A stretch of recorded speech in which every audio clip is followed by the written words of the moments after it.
¿Cómo están ustedes? Semana a semana hacemos este programa en que convocamos a autoridades, exautoridades, políticos, parlamentarios, personeros, gente que a usted le interesa conversar sobre lo que ha pasado en la región y en el país. Para mí es un gusto saludar a quienes nos acompañarán hoy día en Entrevista Regional. Saludamos en primer lugar a don Raúl Celis Jr., Raúl Celis Montt. Digo Junior porque el papá fue también intendente. ¿Cómo le va, Raúl? Muy bien, gracias Rodrigo y gracias por la invitación a Quinta Vista. Y a este programa que es menos. A la forma de interrumpir, ojalá sea con la mano cada uno para que los demás lo vean, digamos, y no se produzca el acoplamiento de las voces, porque estamos por Zoom. Saludamos al doctor Luis Basáez, siempre con mascarilla. ¿Cómo está, doctor? ¿Cómo está, estimado amigo Rodrigo? Saludar a todos nuestros amigos presentes y aquí estamos, dispuestos a una entretenida conversación. Saludamos a Ricardo Urenda Herencia. ¿Cómo está, Ricardo? Hola, Rodrigo, muy bien. ¿Y tú? También agradezco la invitación a esta grata y entretenida conversa. Y saludamos a Mauricio Ávila, flamante candidato, también candidato a alcalde de Quillota. ¿Cómo está, Mauricio? Bastante bien, Rodrigo, gusto en saludarle a todos los panelistas que hoy día también nos encontramos en este espacio. Contento y con toda la disposición de participar en este programa. Bueno, quiero que partamos por lo que, se nota ya como una cosa, todo en Chile es variopinto. Uno ve el vaso medio lleno, otro medio vacío, etc. Yo personalmente lo veo tremendamente lleno y muy positivo el tema de las vacunas. Yo me vacuné, yo me vacuno, yo lo invito a usted a vacunarse. Pero se han producido problemas, como todas las cosas, tenemos más de 2 millones de vacunados, en la región hay muchas comunas que han superado cualquier índice, pero dicen que ya no hay más vacunas. Por otro lado, el tema de los profesores, que los profesores dicen que por qué discriminan por allá, que todos los profesores al tiro, al que le tocaron a los profesores de manera de poder rápidamente estar preparados para lo que viene. Quiero partir con usted, Raúl Celis. Usted fue intendente y sabe cómo funcionan estas cosas. Sí, gracias, Rodrigo. A mí me parece que así como el gobierno de Sebastián Piñera ha tenido cosas muy malas, como en materia de control del orden público, hay otras que han sido muy buenas. Y dentro de esas cosas buenas, creo que el proceso de vacunación es una de ellas. Miraba yo hace un par de días cómo iban los procesos de vacunación en otros países del mundo. Nosotros teníamos, hasta hace un par de días, un 12% de la población vacunada. Si nos comparamos con Brasil, nosotros un 12%, Brasil un 2,5%, Argentina un 0,8%, México un 0,6% de la población, Perú un 0,33%, Bolivia un 0,09%. Entonces, Rodrigo, a uno podrá caerle mal el gobierno, podrá no gustarle Sebastián Piñera, pero en materia de vacunación yo creo que uno debe sentirse orgulloso independientemente del color político que tenga, porque este además ha sido un trabajo mancomunado entre el Ministerio de Salud y también las administraciones locales, los municipios, que han sido los encargados de poner toda la logística para que este sistema funcione. Llevamos casi 2.700.000 personas inoculadas. Estaba viendo que la próxima semana van a llegar 4 millones de vacunas adicionales y tenemos contratos por 35 millones de vacunas, de manera que en este punto yo creo que uno tiene que dejar de lado ciertos sesgos y reconocer que ha sido un proceso que ha estado a la altura de países mucho más desarrollados que nosotros. Ok, Mauricio Ávila, ¿cómo lo ve usted desde Quillota, en que el actual alcalde ha hecho algunas críticas sobre el sistema? Bueno, particularmente yo quiero situar en contexto, porque concuerdo desde el punto de vista de lo que plantea Raúl, que en la región igual tenemos un importante apoyo, esta cosa empezó a sonar, desde el punto de vista de la estrategia de vacunación. Yo creo que ha sido bastante buena en lo genérico. Ahora, cuando esto aterriza, nosotros ya tuvimos reunión de consejo municipal, yo también soy concejal de la comuna de Quillota, y se nos entrega un informe respecto a un ámbito de vacunación en donde ya la comuna de Quillota supera los 11.000 vacunados y vacunadas. Entonces, por un lado, sí, hay que reconocer que efectivamente hay un trabajo ya desarrollado en los distintos centros de salud. Pero por otro, y ahí es donde también uno recibe la información de parte del municipio, cuando se plantea esta situación de aparente falta de stock Y digo aparente porque también uno puede emplazar desde los municipios, pero también tiene que haber una respuesta institucional por parte de la autoridad sanitaria, y también se plantea en los elementos que se han desarrollado esta situación de que aparentemente también en algunas comunas se estaría entregando vacunas en desmedro de otras. Mire, frente a lo primero, yo solamente decirles que yo espero la propuesta, la entrega, la información oficial por parte del Ministerio de Salud. Y respecto a lo segundo, evidentemente que a nadie le gustaría que una comuna, y particularmente los quillotanos, tengan distintos niveles de entrega de las vacunaciones. Entonces, en ese ámbito la verdad que es complejo cuando entramos en esta diferenciación entre comunas, porque lo que genera es una odiosidad, pero si en el bien entendido de la palabra la vacunación se hace de la mejor forma, siendo ecuánimes, claramente es lo que aspiramos todas las autoridades locales, y por cierto, si eso no es así, hay que levantar la voz y hay que romper la mesa. Ricardo, usted también pretende ser alcalde de Concón. Los alcaldes han sido fundamentales en esta vacunación. ¿Será porque el ministro de Interior fue alcalde también? La cosa es que ha sido muy largo. ¿Cómo lo ve usted? Yo lo veo bien, creo, y ahí rescato lo que comenta Raúl, en la importancia que ha sido la conexión entre el gobierno y el gobierno central, ¿cierto? Y las administraciones comunales. Yo creo que eso ha sido clave del éxito y de que este proceso esté funcionando bien. Ahora, nada, yo entiendo que en todo proceso hay un montón de problemas, pero yo parto por rescatar que este es uno de los puntos que ha tenido, de los puntos buenos que ha tenido el gobierno. Yo creo que esto es algo que se ha hecho bien.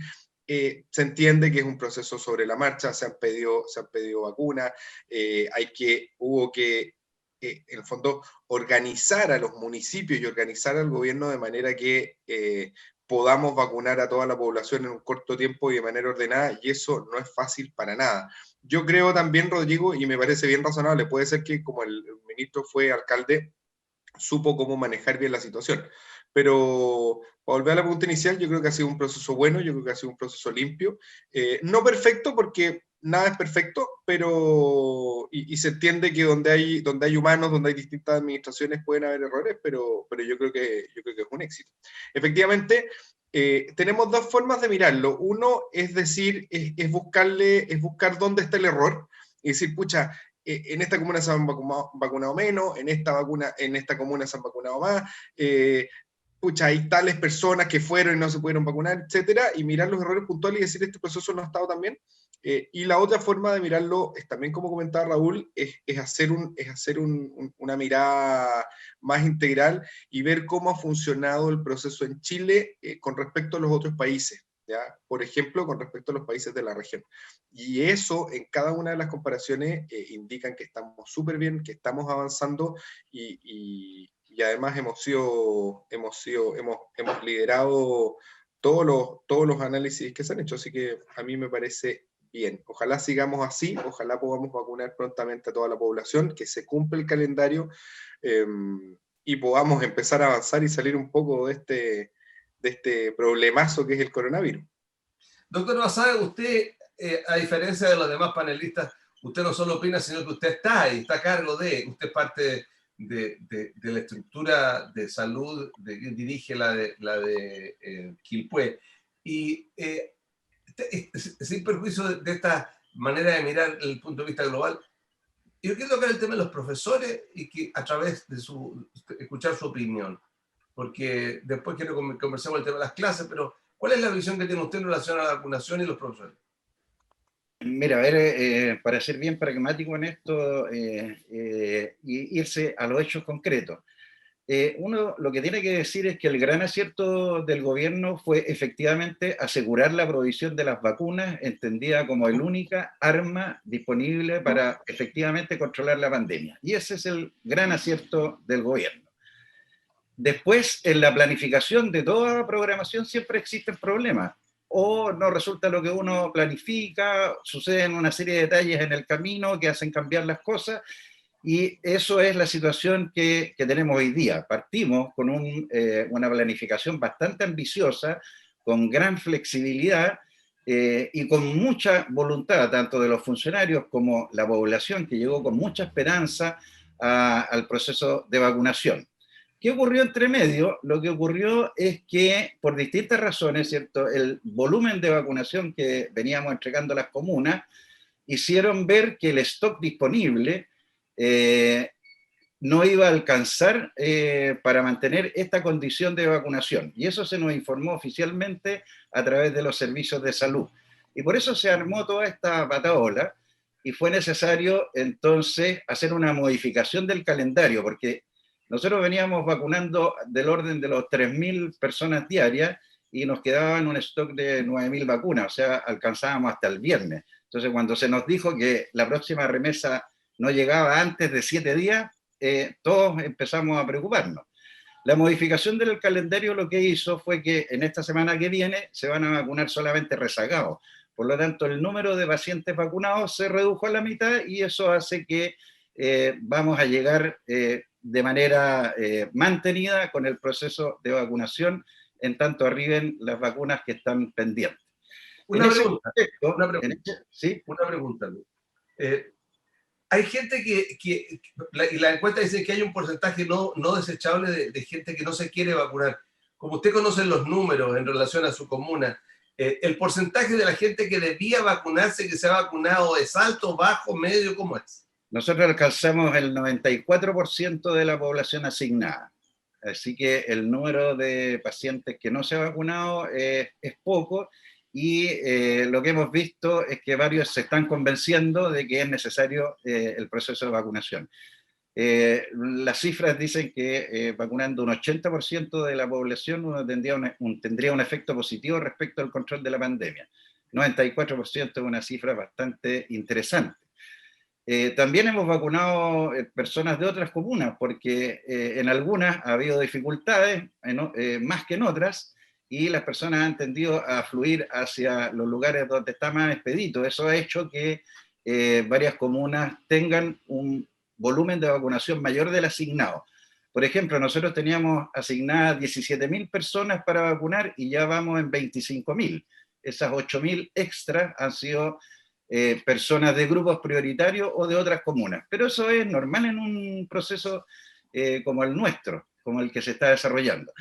Aquí lo importante, hoy día somos más estrictos en el tema del calendario y se agregó la vacunación de rezagados y los profesores. Entiendo que se va a vacunar a los profesores porque el Colegio de Profesores ha estimado, ¿cierto?, que el retorno a clase debiera ser con toda su gente resguardada. Estamos en ese proceso hoy día y yo creo que vamos a seguir en la planificación nueva. Lo único que, y aquí uno tiene que mirar el otro lado, el lado que no queda en la discusión. El hecho de comenzar este plan de vacunación ha significado que muchos funcionarios que desarrollaban tareas en la atención primaria han sido derivados a el plan de vacunación. Y se ha desatendido, ¿cierto?, lo que es las acciones habituales de la atención primaria. Estoy hablando de control de crónicos, toma de exámenes, control de niños sanos, en fin, una serie de actividades que hace la atención primaria. Entonces, debiera corregirse o tenerlo presente para adelante en reforzar los equipos de vacunación de tal manera que la atención primaria pueda recuperar su capacidad de trabajo. Y marzo va a ser un mes bastante especial porque aparte de los grupos de vacunación que vamos a tener, se va a agregar la segunda dosis. Por lo tanto, para que no hayan tantas aglomeraciones, probablemente tengamos que aumentar los puntos de vacunación. Cortito, chiquitito. La gente se pregunta, como salía a la televisión, de que se están gastando la dosis. ¿La segunda dosis está reservada en cada lugar o tiene que llegar? No, la segunda dosis está reservada porque tiene que ser de la misma vacuna con que se administró la primera dosis. Ok, pero eso para que le quede claro a la gente, entonces, esa duda está superada. Raúl Celi, usted me hablaba de las luces y sombras de Piñera. ¿Le alcanzará esta luz como para quitarle toda la sombra de su gobierno y todo o simplemente como una linterna, digamos, en la oscuridad, digamos? No me hagas esas preguntas, por Rodrigo. Bueno, pero usted es candidato, tiene que decir, tiene que responder a aquello. A ver, yo creo que la evaluación final del gobierno de Sebastián Piñera va a estar bastante vinculada al éxito o fracaso de todo el proceso de vacunación. Pero en cualquier escenario, creo que no va a ser una evaluación muy positiva. Creo que van a ser más las sombras que las luces, en este caso de Piñera 2. Mi impresión es que va a ser una evaluación similar o un caso similar a lo que ocurrió con Bachelet 2. Entonces, no creo que esto alcance, de hecho ha remontado en las encuestas, está en un 23%, pero yo no creo que de ninguna manera llegue al 40%. Pero Raúl, a las Naciones Unidas no se va a ir, se va a ir a una asociación de empresarios unidos, no sé, pero saquemos la chirigota y vamos a una cosita cortita que siguiendo la línea anterior. ¿Qué opina usted de este tema de los profesores y a la vuelta a clase? Hay varios elementos ahí que hay que considerar, Rodrigo. Primero, cuando se habla de las clases presenciales, de postergar, hay que considerar que hay muchas personas que no tienen acceso igualitario, por decirlo de alguna manera, a Internet. Y por lo tanto, o bien hay un computador en la casa y 4 niños. Entonces, ahí no es tan fácil que las personas se conecten y que los niños se conecten y puedan asistir a clases no presenciales.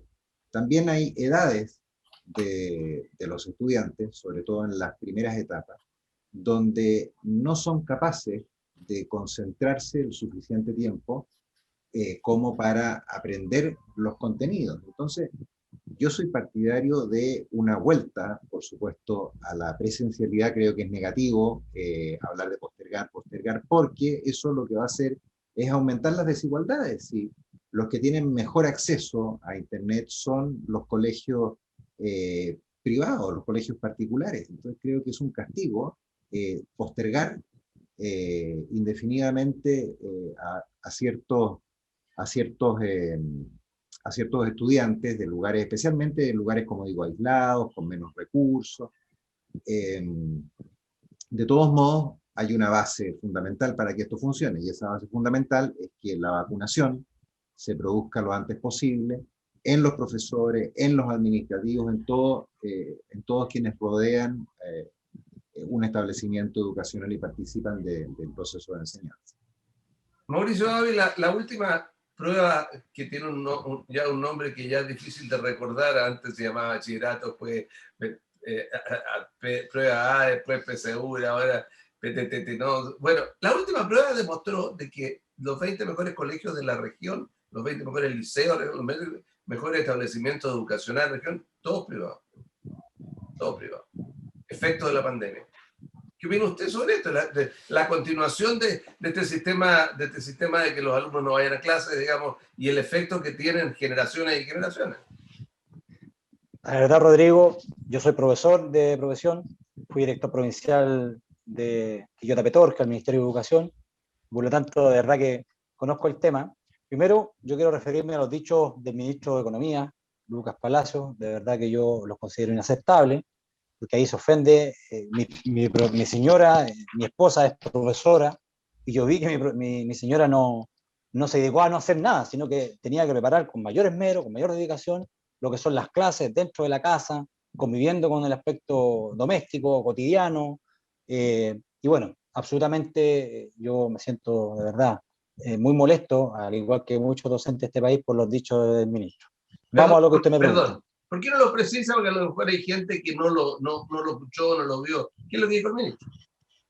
Bueno, particularmente acusó al gremio de buscar excusas para no trabajar en medio de la pandemia, haciendo sentir como que había una flojera generalizada en el contexto de los profesores, y después rectificó sus palabras diciendo que él se refería solamente al colegio de profesores, pero bueno, la rectificación más o menos a esta altura ya se habló un poco de esta situación y que afectaría a los profesores y profesoras. Pero mire, respecto a la brecha, esto no tiene que ver solamente con la pandemia. Esto tiene que ver con una serie de elementos que están y que por algo en algún momento de la historia de este país se creó la reforma educacional para buscar en alguna medida acortar estas brechas que existen en términos académicos y también de una serie de otros indicadores. Pero yo me quiero concentrar en elementos que tienen que ver que efectivamente esta situación de hacinamiento, de confinamiento, tiene que ver también con seguir profundizando esta desigualdad porque lo que dice Raúl es cierto, o sea, efectivamente hoy día tenemos accesos, en algunos casos, a tecnologías que en otros contextos no los tenemos, y eso lo vemos a nivel local. Pero ahí hay una responsabilidad y una corresponsabilidad de los sostenedores, sean estos municipales, sean estos particulares subvencionados, etc. Dicho eso, lo primero que tenemos que tener en consideración es que el contexto educativo es un contexto muy dinámico, muy móvil desde el punto de vista de los espacios de encuentro. Y aquí el doctor Luis Basadas me podrá a lo mejor corregir, complementar, desde el punto de vista de que el virus no discrimina elementos pedagógicos, sino que se enfoca en elementos de infección.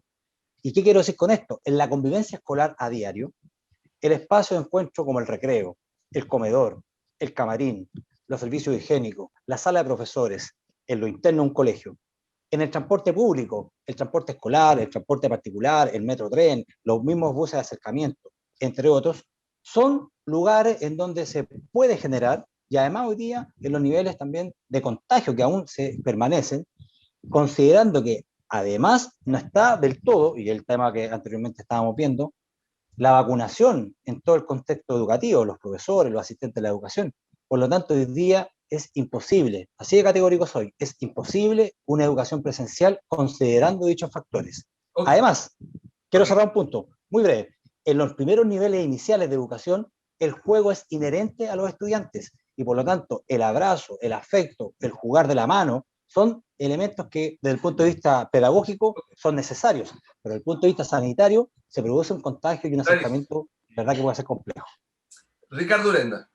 Oye, encuentro interesante porque nos encontramos como en un poquito en un zapato chino, porque por un lado yo creo que es muy importante dos cosas, que los niños puedan volver a clases, que los niños puedan volver a participar de actividades comunes, que puedan volver a la actividad presencial de las clases y de relaciones interpersonales también con los demás niños, porque eso es fundamental para su formación y creo además que ayuda a disminuir la brecha, como decía Raúl. Por lo tanto, eso es, creo que es una necesidad. Segundo, cosa positiva por lo que deberían volver a clases, que también al estar los niños en la casa, los padres están mucho más complicados para salir a trabajar o para trabajar en su casa, o sea, se les dificulta un poco. Eso por un lado. Eso es lo que dice, oye, debiéramos hacer todo porque vuelvan a clase. Y lo malo, obviamente, es el tema sanitario, donde tú decís, chuta, el riesgo de mandarlo y que se contagie es terrible. ¿Qué creo yo? ¿En qué deberíamos avanzar? Si tú me decís, oye, mándalos todos el 1 de marzo, todo el mundo a clase y todos a sus actividades normales, claro, puede quedar la embarrada, pero hay que avanzar en que la mayor cantidad de alumnos posibles vuelvan a clases. ¿Por qué? Porque tenemos que empezar, o sea, para nosotros que estamos más viejos, un año más encerrados, un año menos encerrados, la verdad es que no es tan relevante, los mayores se podrán aburrir, pero un niño en formación que tiene que formar sus habilidades comunicacionales, su capacidad de trabajo en equipo, sus habilidades para conectarse con el resto, empatizar, aprender, jugar, pucha, un año es muchísimo. Entonces yo creo que hay que trabajar fuertemente que los niños vuelvan a clase lo antes posible. Con eso se disminuyen las brechas porque efectivamente en una sala de clase están siempre 10, 15, 20, 30, 40 alumnos en una sala, en circunstancias que un niño que no tiene acceso a computador o que tiene un internet muy malo, que no tiene internet, no tiene cómo llegar al profesor y ese niño también se está perdiendo.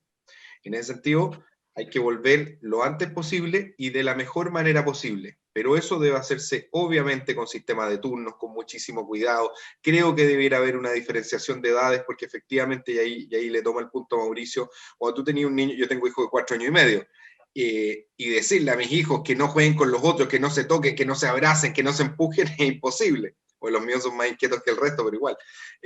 Pero hay ciertas edades que es más difícil, pero hay otros donde sí pueden hacer caso y sí pueden no tocarse y guardar las medidas. Creo que ellos tendrían que volver a clase lo antes posible. Uno, para continuar con su aprendizaje, que es fundamental, porque un año perdido por un niño es muchísimo. Dos, para que empezar a volver a la normalidad y que sepan cuidarse en grupo. Tres, para que los padres también puedan salir a trabajar y puedan hacer sus actividades como de costumbre. Yo creo que hay que avanzar en eso, pero con muchísimo cuidado. Luis, ¿cuál es Y yo te digo, vivo muy cercano, casi permanentemente con mis nietos más chicos, y veo la necesidad, la angustia que se sienten que ya en marzo, el 2 de marzo van a entrar, o el 8 de marzo van a entrar a clases, andan pero eufóricos. Pero ¿qué va a pasar realmente en eso? ¿Cuál es la norma que se va a hacer? ¿Qué va a pasar con los recreos? En fin, entiendo que la mayoría, por lo menos los colegios privados, va a ir la mitad 15 días y la otra mitad 15 días y el resto va a ser por internet, pero por Zoom. Pero ¿cómo lo ve usted, doctor?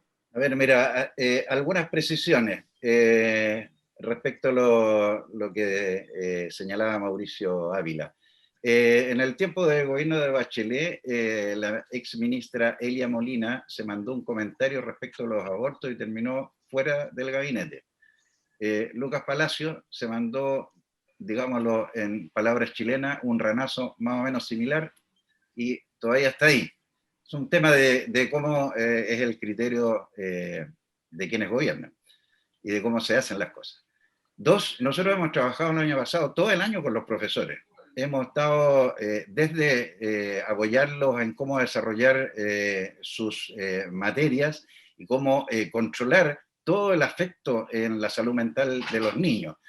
Tres, hemos estado revisando todo lo que es infraestructura y entendiendo, y aquí uno tiene que tener propósitos bien claros. Efectivamente, no podemos mantener eternamente a los niños sin el retorno a su formación académica, porque eso los va a dañar mucho en el largo plazo. Por lo tanto, tenemos que hacer todos los esfuerzos por volver a clases. Obviamente que las clases no van a ser presenciales totalmente, ni como era antes de la pandemia, hasta que no tengamos un control adecuado. Y en esto aparecen muchas dudas, muchos mitos, muchas incongruencias.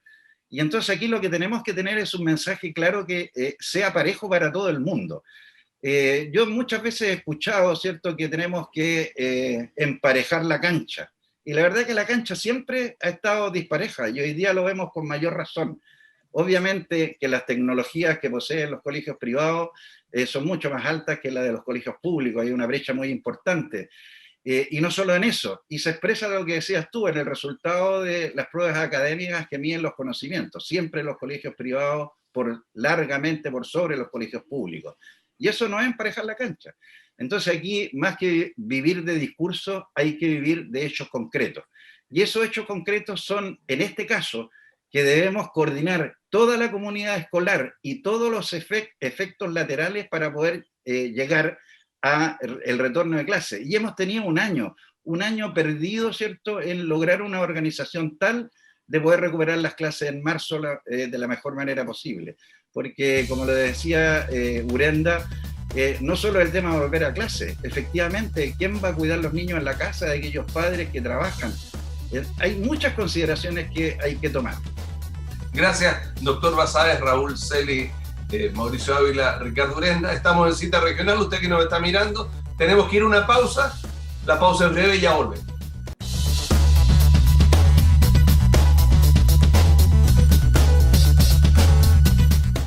Continuamos en la segunda parte de este Cita Regional. Usted nos ve desde la provincia de San Antonio hasta la provincia de Los Andes. Hoy estamos con Raúl Celis, Mauricio Ávila, Ricardo Urenda y Luis Basáez. Quiero partir de nuevo con usted, Raúl. Hablemos de las campañas, de las elecciones. Algunos de ustedes están en campaña. ¿La gente toma realmente en serio estas elecciones? ¿Cómo ven ustedes que están en esto? ¿Cómo ven la participación posible de acuerdo a la estructura que ustedes están palpando día a día? Raúl Celis. Sí.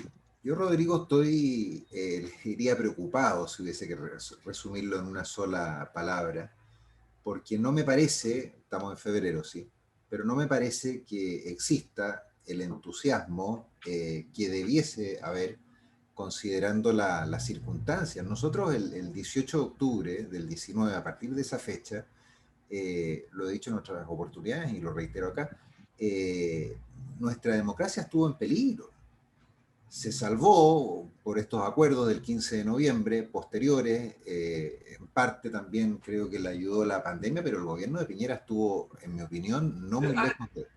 ¿Qué significa eso? ¿Que pudo haber habido un golpe de Estado? ¿Que pudo haber una revuelta? ¿Qué quiere decir usted con eso?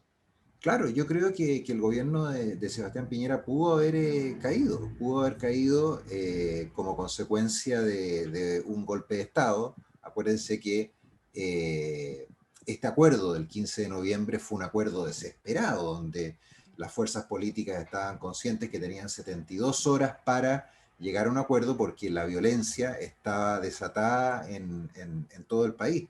Eh, no fue un acuerdo, digamos, libre y espontáneo y con todo el tiempo del mundo, sino que fue un acuerdo a presión. Y si todas las fuerzas políticas estuvieron conscientes de que había que llegar a estos acuerdos por la paz, por la justicia y por la nueva constitución, es porque vieron la democracia en peligro. No es una cosa gratuita. Pero bueno, establecido eso, uno pensaría, en un escenario como este, lo lógico es que exista una participación muy importante en las elecciones de constituyentes, de alcaldes, que siempre yo sostengo es lejos la principal autoridad que les puede cambiar la vida a quienes viven en las comunas, pero la participación siempre también es la más baja, de gobernador regional, de concejales.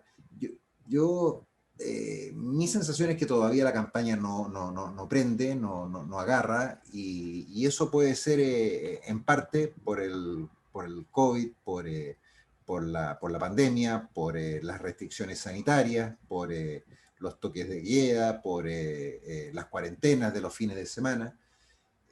Ojalá que en marzo tomen más vuelo, porque uno lee en las redes sociales, en los propios WhatsApp de la gente que me conoce, críticas por todo.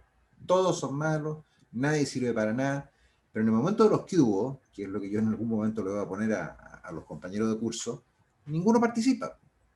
Todos se quejan, protestan, reclaman que todos son malos, pero bueno, den un paso, demuestren interés, preocúpense y preséntense como candidatos o por lo menos participen en la política. Las cosas no se arreglan solas, Rodrigo. Ok. Mauricio Ávila, ¿cómo lo ve usted? Bueno, la verdad que yo concuerdo con el análisis, además que el tema de las vacaciones también ha influido en esta situación. El febrero siempre ha sido un mes bastante lento para todos. La gente está concentrada y está en una orientación principalmente al descanso, en algunos casos, la mayoría. Y en lo particular, bueno, el hecho de ser concejal durante 4 periodos me ha permitido llevar adelante una campaña en terreno de 16 años. Por lo tanto, en lo particular, yo no empecé esta campaña ahora, sino que ya llevo años. En la anterior, yo tuve la intención también de ir a la candidatura en una primaria, me refiero a la elección del año 2016, y por lo tanto son varios años que llevo en este ejercicio, lo cual en mi caso me ha facilitado el contacto permanente, continuo. El hecho de la primaria también me dio esta visibilización, y en lo concreto hoy día siento un apoyo importante de parte de la ciudadanía, a lo cual le agradezco mucho, me lo tomo con mucha responsabilidad, porque efectivamente a nivel local los municipios somos los que estamos como primer dique de contención de muchas necesidades y también como trampolín de desarrollo de las comunas.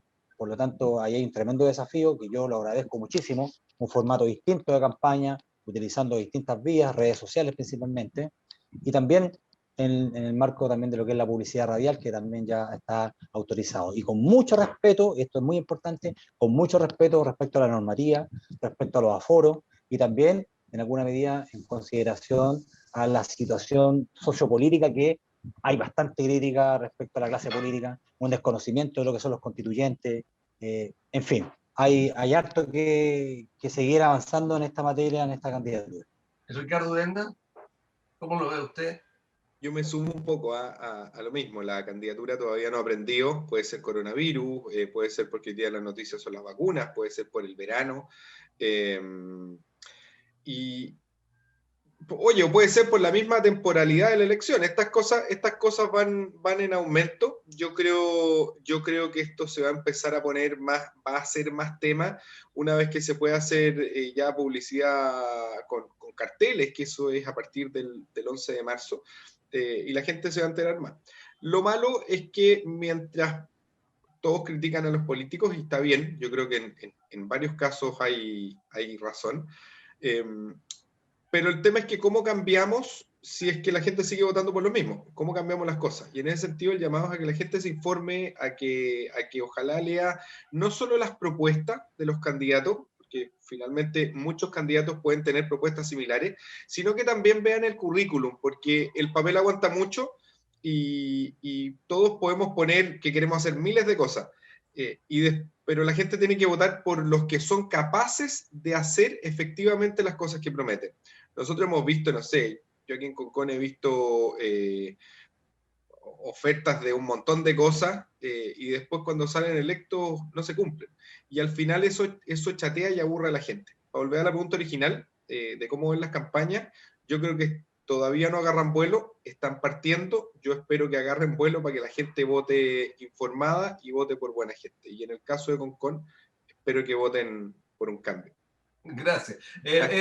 Mauricio, tenga cuidado porque usted no está trabajando en un circo, se le dio vuelta a la pantalla, ahí está. Doctor Basáez, usted, del punto de vista, ¿cómo le usted quería estar en la particularidad de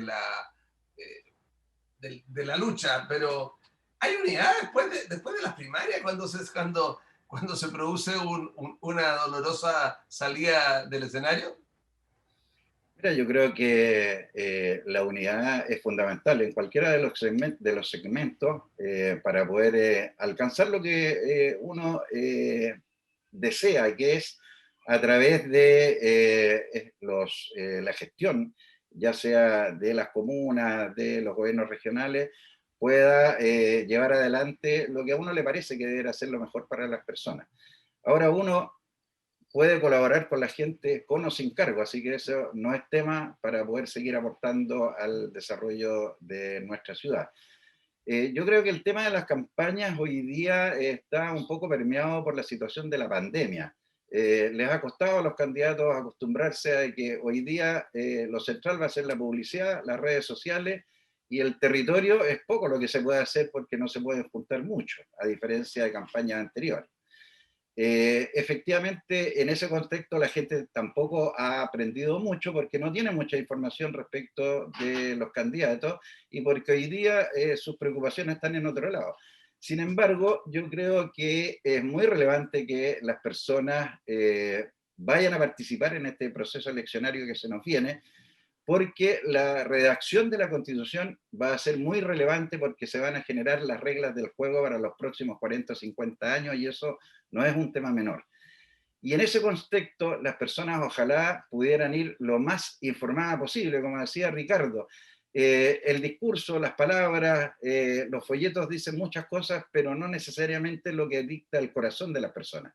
Y por lo tanto, es muy importante y muy relevante que las personas se informen del currículum y de las intenciones de cada uno debe llegar a esta convención constitucional. Okay.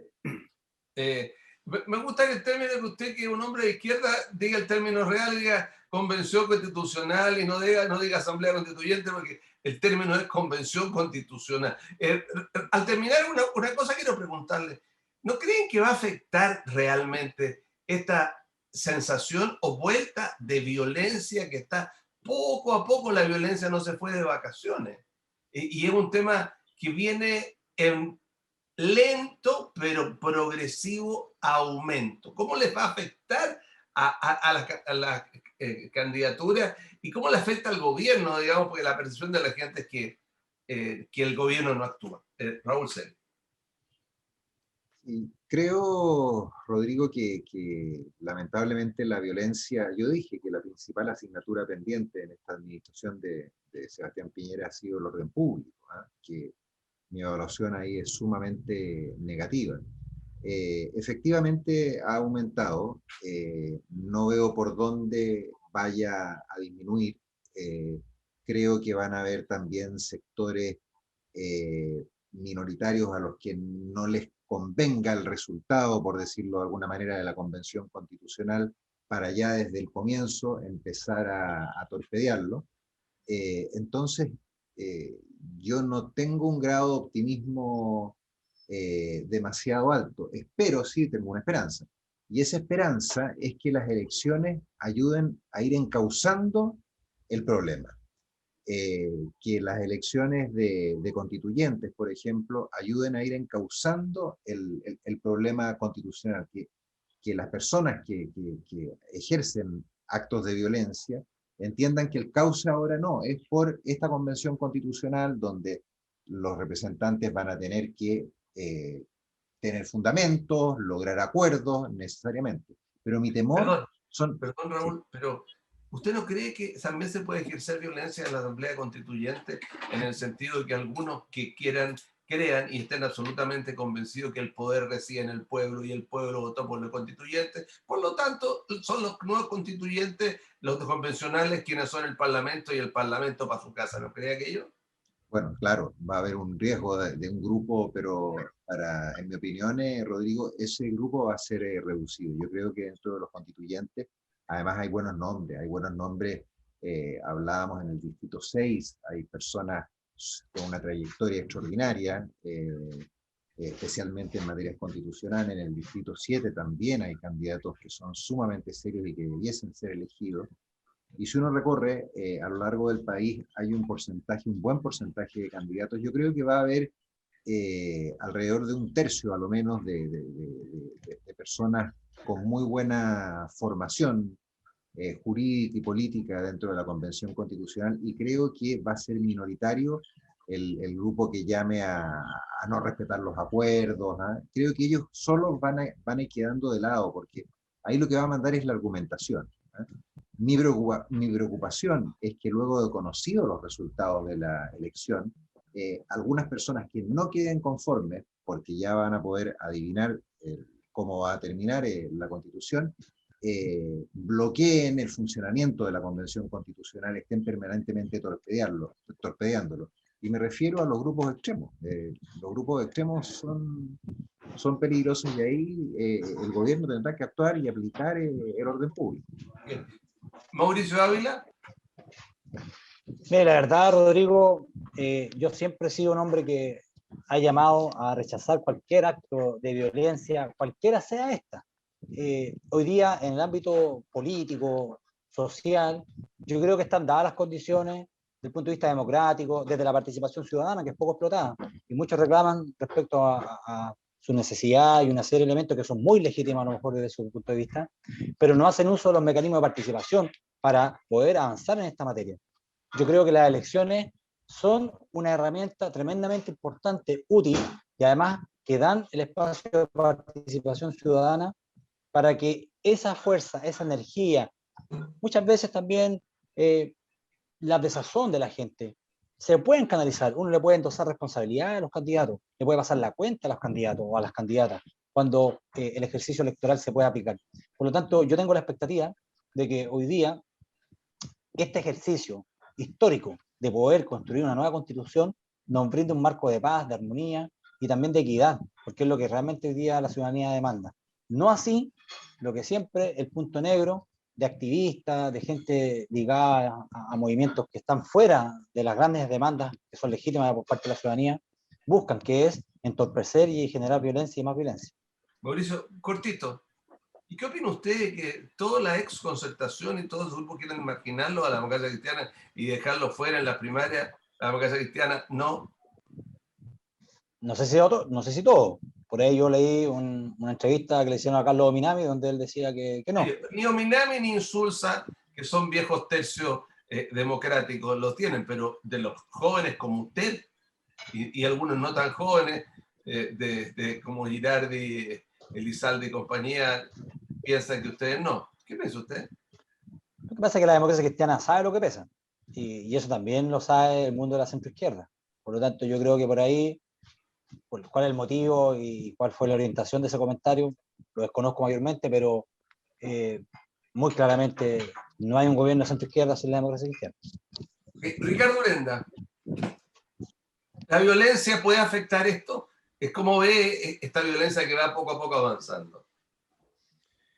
Yo creo que lamentablemente la violencia podría afectarlo, pero espero que no. Hemos recorrido ya poquito menos de un año y medio desde los hechos del 18 de octubre. Han pasado varias cosas, se han llegado a acuerdos. con mayor o menor presión, pero se ha llegado a acuerdo.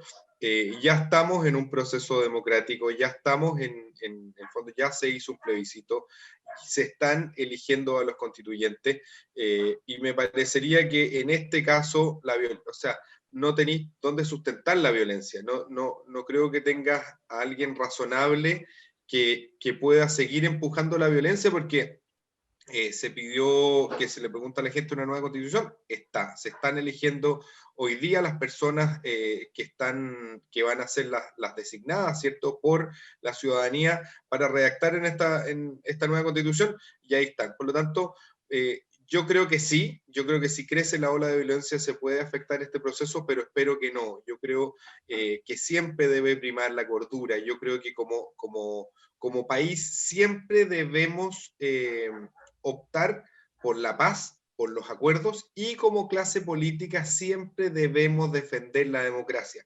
A mí me parece muy mal y me da pena, me da rabia, creo que es lo peor que nos puede pasar cuando algunos políticos quieren aprovecharse de la violencia para sacar algunos votitos más. Yo creo que eso no solamente daña la política, sino que daña la democracia y finalmente termina dañando al país.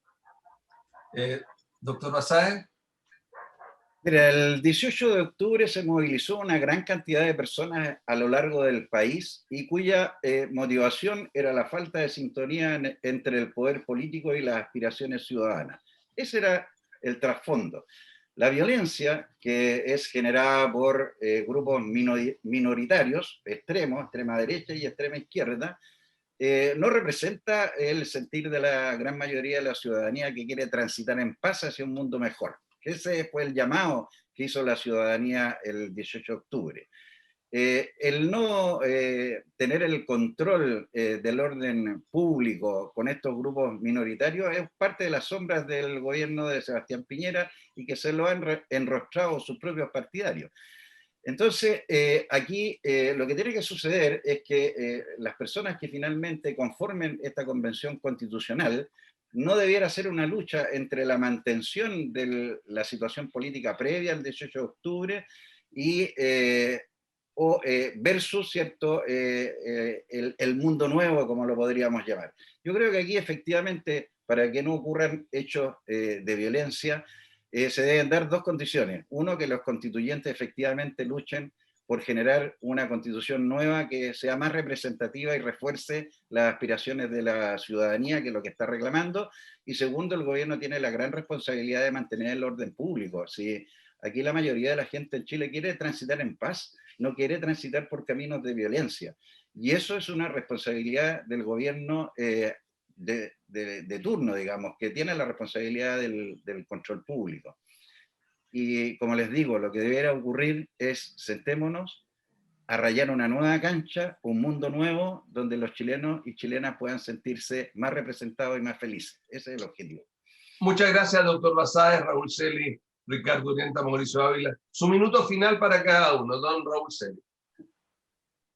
Primero, agradecer la invitación, hace tiempo que no estaba en cita regional.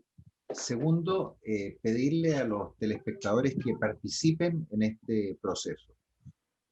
Primero, porque se va a dictar, a redactar una nueva constitución, que, como bien han dicho los otros panelistas, debiera regir por varias décadas y fijar las reglas del juego del país, gobierno un sector de derecha, un sector de izquierda. Pero también que participen porque se eligen las autoridades comunales. Yo insisto hasta el cansancio que las soluciones